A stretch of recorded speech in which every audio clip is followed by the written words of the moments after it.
All right, we'll call to order the work session for December 9th for the Site Plan Review Technical Advisory Committee. We have a quorum, and Eric is joining us via Teams. First item is 409 Lafayette Road for subdivision.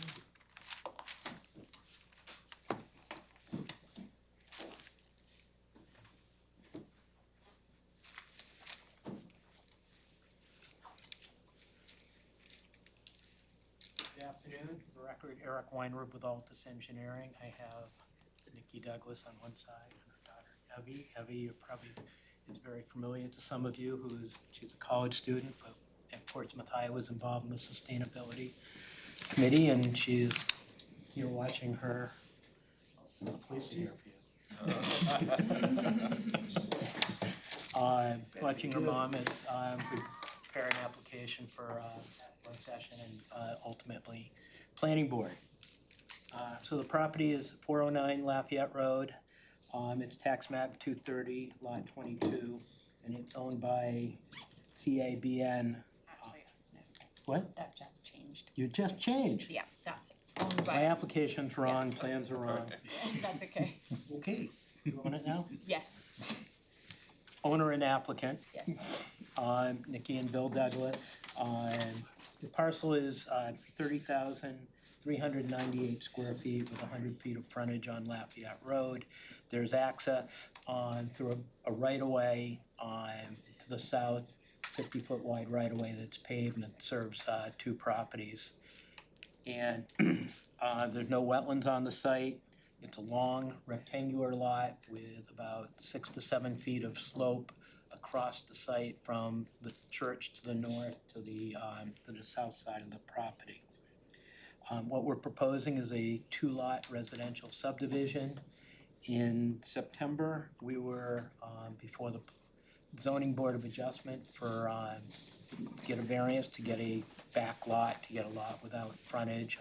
The variance was approved, and so now we're going forward with the site design. We gotta go to TAC because we're creating a new lot. We wanted to get in before TAC to discuss the utilities and anything else that may be of issue. So this is the subdivision plan in front of you.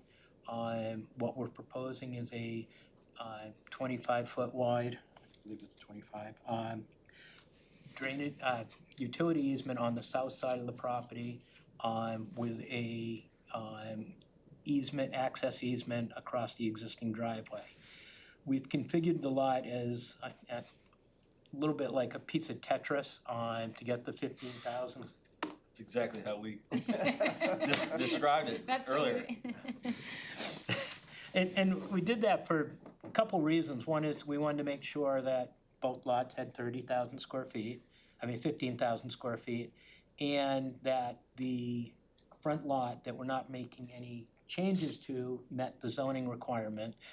And if you go back to the existing conditions plan, on the just to the right of the church and kind of northeast of the building is a magnificent oak tree. We wanted to make sure that that was wholly on one parcel, and that is on the front parcel. You can go back to the subdivision now. So that kind of drove some of the parameters on why we made the configuration in that shape. And so there's no proposed improvements to the front lot as far as utilities and so forth, but we are going to be working in that easement to provide new utility services to the back lot. So we made it, go to the next sheet. It's blown up pretty large, but it looks a little busy. So there's existing sewer and gas on our side of the street under the sidewalk. And so we're gonna have a new sewer service going out to the site. That sewer is approximately at the sewer manhole is about 9 feet deep, so we have no issue getting gravity sewer to go out back. The water will be on the opposite side of the easement, and that water line is running right down the center line or thereabouts of the road, right under the double yellow. So we'll have to go out into the street and repair the sidewalk for that as well. And electric is on, there's an utility pole on the northern corner of the lot, near the church, that serves both the church and the existing house. The pole is in pretty tough shape, and it also, if we were to utilize that pole, we'd probably have to replace it and dig straight across the front of the house. So what we're proposing to do is drop a pole on our property, just onto the site, and then from there, go underground to the back of the site. So that's where we're at. We're not sure if we will have natural gas, but we're showing it on the plan, and so if they decide to go forward with it. The other thing that I do want to point out is we're not showing any stormwater management at this time. The front lot's not changing. The rear lot, we would request that it would be condition of when they go for a building permit, because we don't know what the development scenario is like, so that it doesn't make sense to go do some stormwater management for a development that we don't know what it looks like. So prior to a building permit, we'd ask that we go and prepare a stormwater management plan and go through that process. Do you have any questions of me or the Douglases? Yeah, a couple of comments. I see you've got a 4-inch sewer service. We would need that to be 6-inch. And then 1.25 inch for the water service is kind of an oddball size. We'd ask you to do that 1.5 inches for that. Sure. Then you're showing a 14-inch clay as the sewer out in the street. Our records show it's an 8-inch AC. Okay. Then there's also a sewer force main More that, importantly, the sewer force main that comes out of Margarita's parking lot is directly next to that line, and you're not showing it on your plans. yes. You do not want Added. to Don't mess wanna with hit that that. pipe. No, we don't wanna. What size is that force main? 14 inch, Probably 14 inch, yeah. yeah. Big.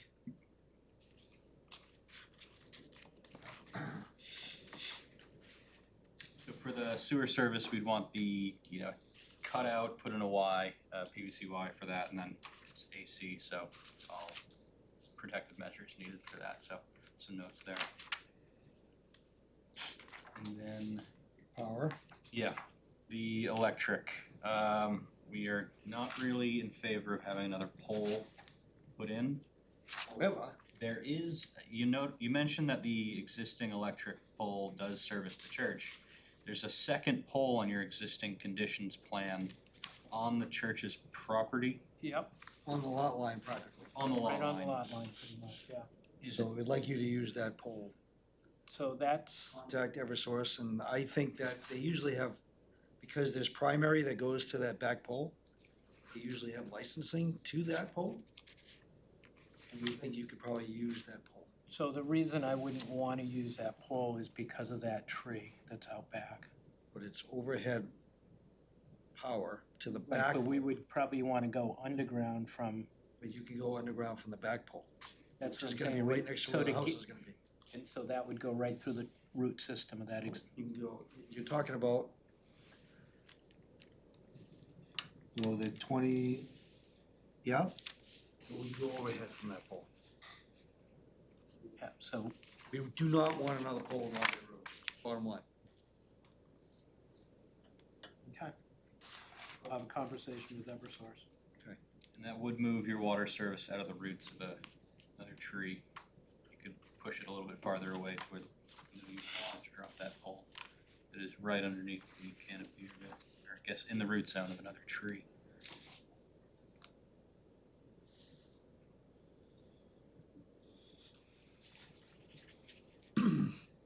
You read the right-of-way deed? Yeah. It allows for expansion of use. Yes. Where is the new driveway gonna go? So we're gonna, if you go to the subdivision plan, we're gonna have a shared driveway coming in so that that hatch is gonna have, the driveway doesn't existing driveway doesn't change, and then off of that, we It's will, gonna go off onto the property, off the existing driveway. straight up, right there. Yep. Yep. Okay.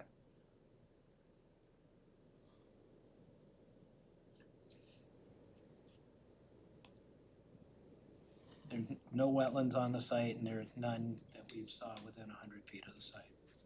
What is it, like 15-foot wide? Is that what you have for your new driveway running up through there on the right? We haven't shown a new width of that driveway, but we can make sure that it's 15. Whatever it needs to be. Decent chance you will need a sprinkler in that back building unless you can meet the 150 feet. 150 feet, we can go to be within 50 feet of a doorway or provide a turnaround that meets the dimensions for it. So So it depends on, so if you can get straight down that driveway to where the existing driveway is that what you're talking about? That would be your point in 150 feet from there? well, it depends on where the house is in the back. Well, But you start at Lafayette Road, is that where your measurement begins? Yeah, we would start at Lafayette. You start at So you're 150 just at the beginning of your. yes, right there. that's why I was asking Pretty if you can go down that 50-foot right of way. Existing driveway. So it's wide enough Yeah, to that's, qualify as a fire lane, but due to the length, unless there's a turnaround, you would need to have a sprinkler system. okay. So I guess when you look at, go back to the other one that's not as clouded. What do they do in the back there now? Right now, you have the property that's in back has a large driveway, and our driveway into the site is very substantial. Yeah, so that might be okay. You'll just have to show that it's okay. So Okay. if we show you the turning template to get in and out of there, that would suffice? Yeah, you should meet Appendix D of the IFC. It lays out the requirements for a turnaround for fire apparatus. Sorry? It's not in the one as well. Well, it's in that it's required, but they Doesn't don't, actually show it nice. they down don't there. show them out,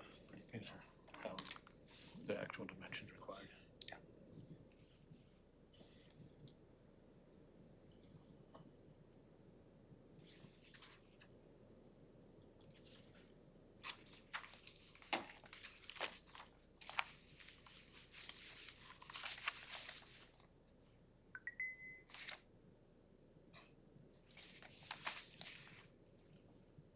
And if you did need one, it'd be at the 13D. It'd be a 13D system, which is the least. You need a separate line for that, or can that run off your domestic? Separate line as of now. Is that Separate line as of right now. as of right now? That may change. Sure.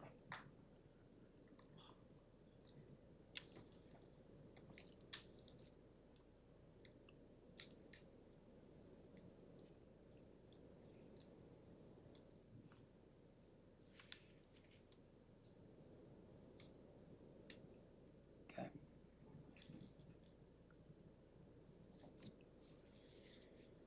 Any other questions? Is there a shed behind the existing house? No, there is, what's shown there is some concrete blocks where a shed was. Oh, but right tight up against the existing house, it shows a shed on map geo. There used to be. There used to be one there too. It's gone. But when, the previous owner that we just purchased it from took that down Just recently. recently, Okay. yeah. And then way in the back, that where the encroachment Concrete. is, Foundation. it's blocks, That's like blocks back there. concrete blocks that were just probably a shed.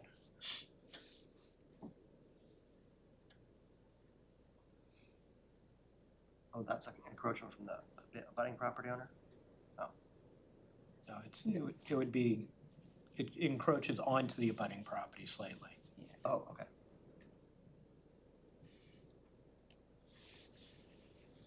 Anything else? Eric, you all set? Yeah, same question Dave had, whether or not you can add another vehicle to, or a house to that right away. Other than that, I'm fine. I think sight lines out of the driveway are fine.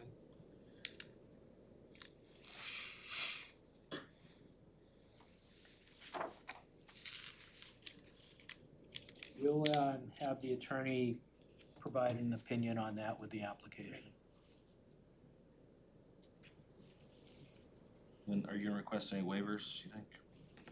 I don't know if we need any bonds. Might have to on the overhead wire. We have, if you added, yeah, if you do overhead electric, you'll need a waiver. Okay. I don't think we were asking for anything else.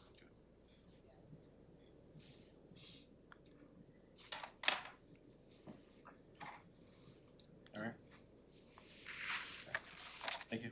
Thank you.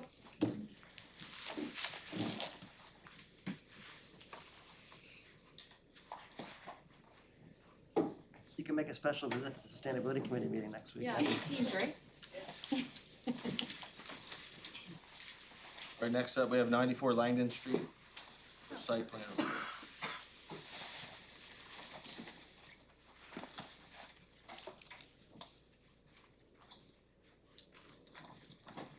Good afternoon, Mr. Chairman.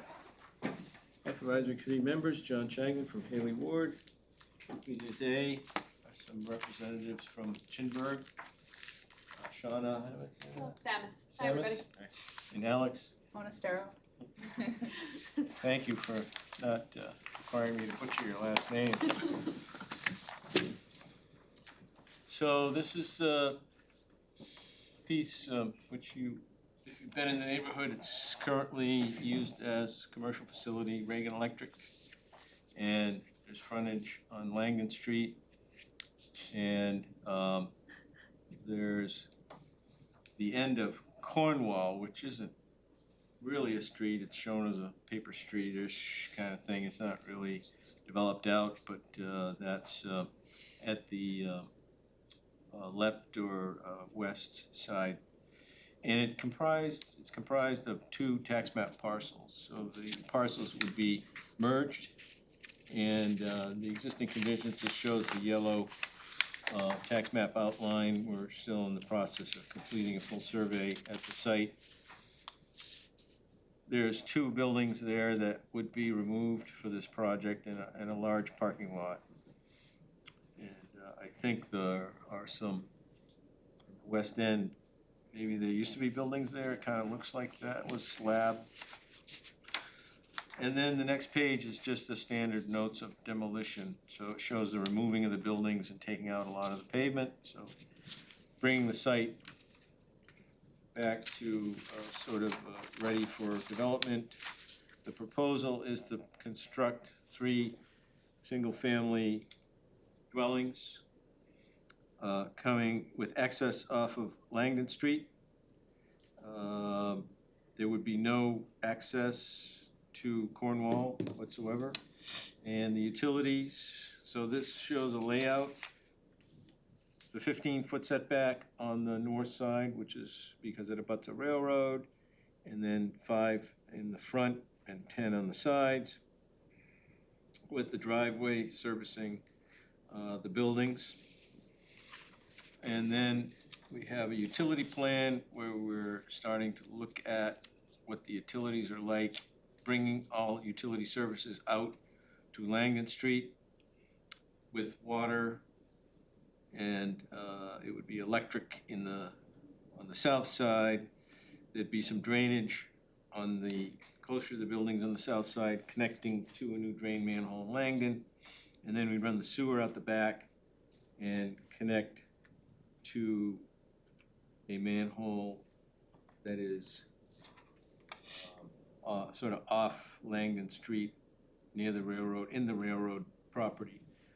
I didn't bring it here, but I'm pretty sure there's an easement plan that was produced for that area of the brick box sewer back a while ago, but I'll dig that out as we go forward.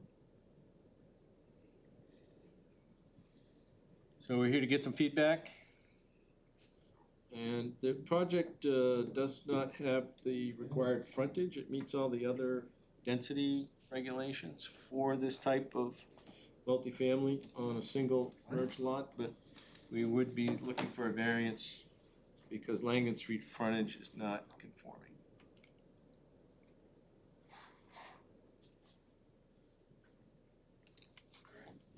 And the setbacks, John, can you just go over what, we don't see them, they're not listed, so. Okay, so the orange dash line is 15 off the back, cause it's railroad. On And the then- side there, Oh, where this Peter whole is? line. 15 there, 15 there, Yep, yep, cause okay. it's railroad, 5 in the front. Yep. 10 on the side. And then this is your and rear. 10 in the rear, or 20 in the rear. I think 15.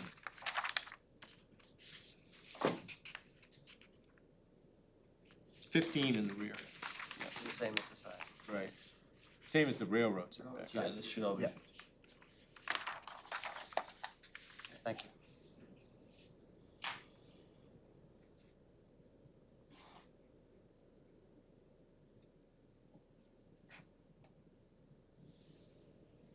Zach, you're going to say something? Oh, yes. All right, there's a lot going on with the utility pole at the corner of the next lot to the south. Is it possible to move the driveway to the north a little bit so that you can get your underground electric, a pole box, possibly even a transformer? There's gonna be 6 services going off that pole after this project is done, so. So get what you're saying, the pole already has some drops on it, right? That Yes, go all the timber Yeah, houses across the street, across the street, right? that pole already. Yep. Yeah, we'll figure out something there. We could bring the transformer onto the lot. I think almost certainly you're gonna need a transformer because probably the power supply is maxed out down there. Uh-huh. So, you're gonna need to figure out a spot to put a pad mount in, and then might have to do some service rework, and, that pole is really tight to that property corner, so I think if you just shift that road down just to, I know space is tight because you're trying to get that, building envelope in there, but, I think 2 feet would make a big difference in trying to get everything to fit there. Mhm. Not sure where the pad mount would go. Maybe you, Bring it down and put it maybe in the at back, the yep, elbow. somewhere. But we gotta figure that out a Have little you- bit. Have you looked at flipping the driveway to the other side? Yeah, This works better? we did a design with the driveway on the other side, but it wasn't as favorable for the residents, because at least this gives them some Space? space in the back, the pond to look at, that kind of thing. Yeah, and there's a pole down there too, so. There's a pole on both sides, huh? Mhm. Utility pole, isn't there? Is that what that is? Looks like it. Yeah, I think there's another utility. There's probably another power drop on that too. I think that, Yeah, they the look, lot 3 came off of that.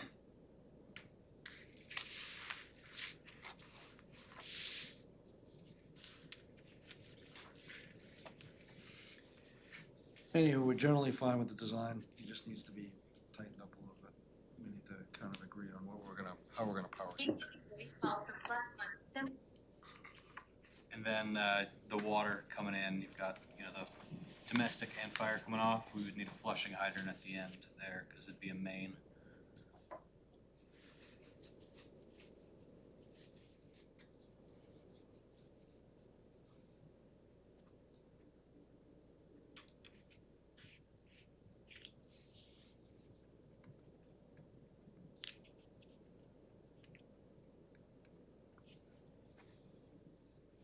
The properties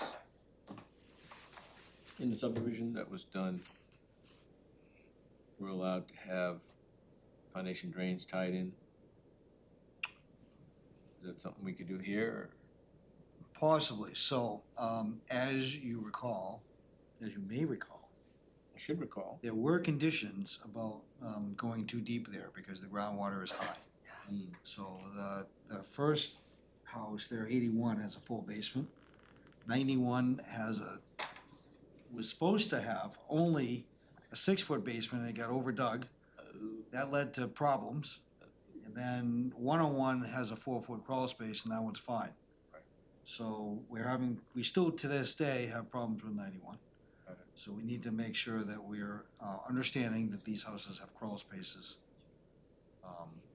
in them and not full basements. Thank you for bringing that up and reminding me. But we can't have another 91. Got it. It was permitted correctly. It was, and then somehow it got through. Somehow the excavator guys said, why aren't we doing a full basement here? Yeah, we I'm lost digging it. this deep, We I might lost as well it. go deeper. We lost it somewhere between planning and. Yeah.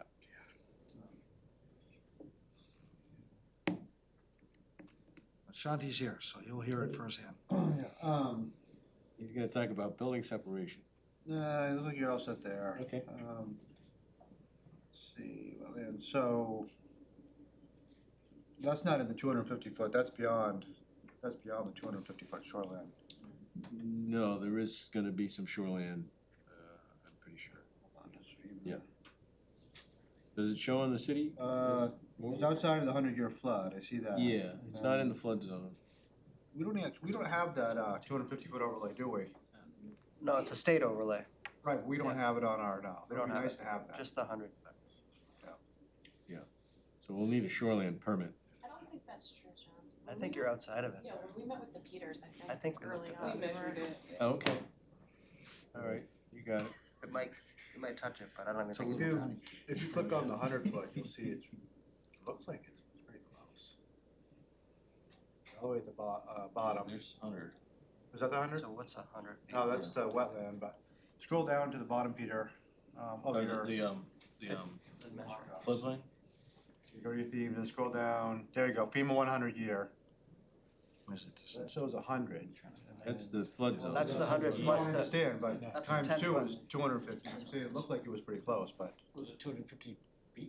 it's 250 feet from the water line, Right. the state, So- highest observable. Not That's- necessarily double the 100.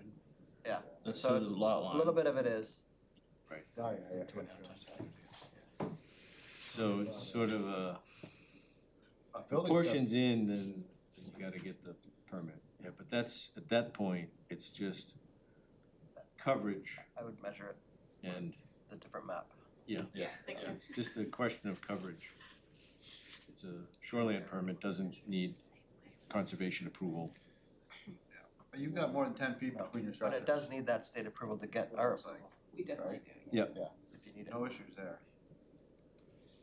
Oh, looks yeah, pretty so that close. could be a condition of approval. Yeah, might need it. Yeah, that would be, that always is.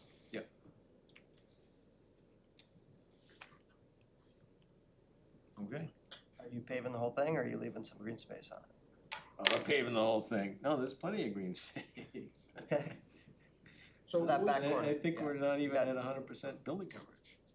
We're pretty close though, we're at like, You might have to do, 90%. you might have to do some porous, but it doesn't look like it. You could make that all green in the back where the parking is now. right, Plenty of room to right. make 30%. It's gonna be a reduction in impervious Yeah. because the thing is just building and parking now. Yeah, it looks like a reduction. It's gonna Yeah. be a reduction.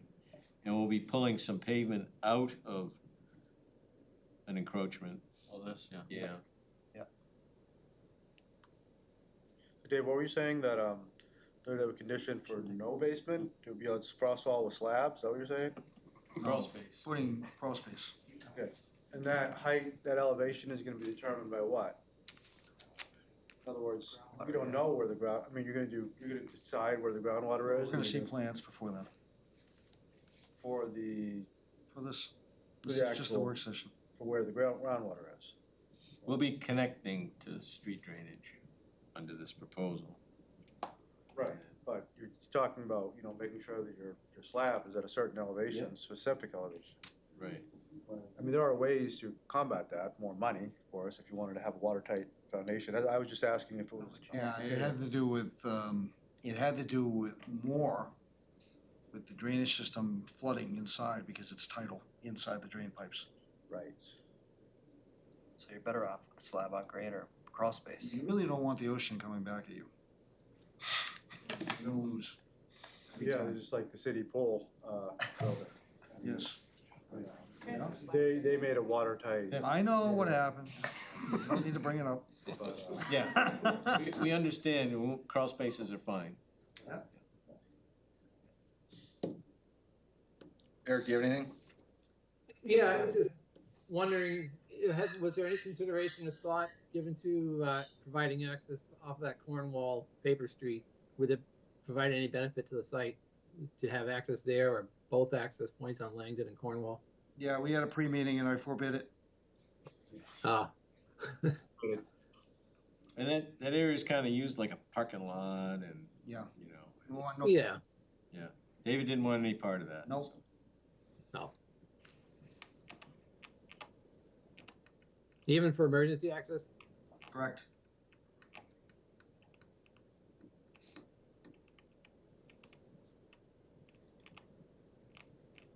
You can get access over No, that's my only thought. That's all, no, I think you're okay, other than that.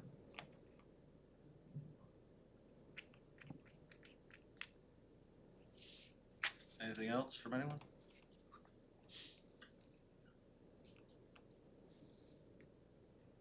Do you have any other questions, John? Well, you're thinking you just shoot right in there and.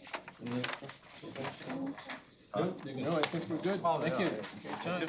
Comments? Yeah. So, no. Thanks. All right, that's it. We'll adjourn. Thank you.